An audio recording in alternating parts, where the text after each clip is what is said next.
जाजपुर जिला बड़चना ठारे महिमा आश्रम में क्षेत्रवासी बाबा जन्मोत्सव पालित होती। 3 दिन धरी यह उत्सव पालित होउछि। अलेख महिमा ध्वनि रे प्रकम्पित होउछि समग्र परिवेश। होम यज्ञ और नाम संकीर्तन में भक्तिमय परिवेश सृष्टि होइछि। हजार हजार संख्यार विभिन्न स्थान भक्त मैंने पहुंची बाबा कृपा सानिध्य लाभ करुछन्ति। एही पीठर अनेक महत्व मध्य रहिछि। महिमा धर्मावलंबी माने विश्वर मंगल कामना करने सह विश्व में शांति प्रतिष्ठा करने अखंड ध्वनि भूताहुति कर जाइथांती। बहु संख्यार श्रद्धालुंकर आगमन को दृष्टि रखी पुलिस प्रशासन पक्षर व्यापक व्यवस्था ग्रहण कर।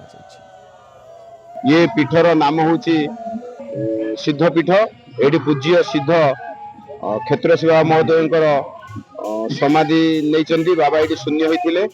ये पीठर बहुत महत्व महात्म्य रही।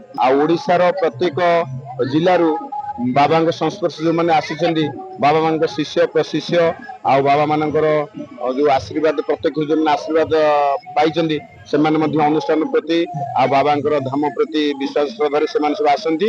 अगस्ट मस जो ये भला ये समाधि होता बन्या अंचल से केन्द्र मंत्री पाखु जाके समस्त आसती लक्षाधिक लोक हमें जेहेतु अगस्ट मस बन्या अंचल एरिया तेणु जन्मवार्षिक मे 1 तारिख जन्मदिन से जन्मदिन प्रति वर्ष 2 वर्ष होता श्राद्ध दिवस जन्म दिवस मे 1, 2, 3 एठी जन्म दिवस पालन कर दीर्घ वर्ष धरी महिला मठरे मेला आरंभ हो।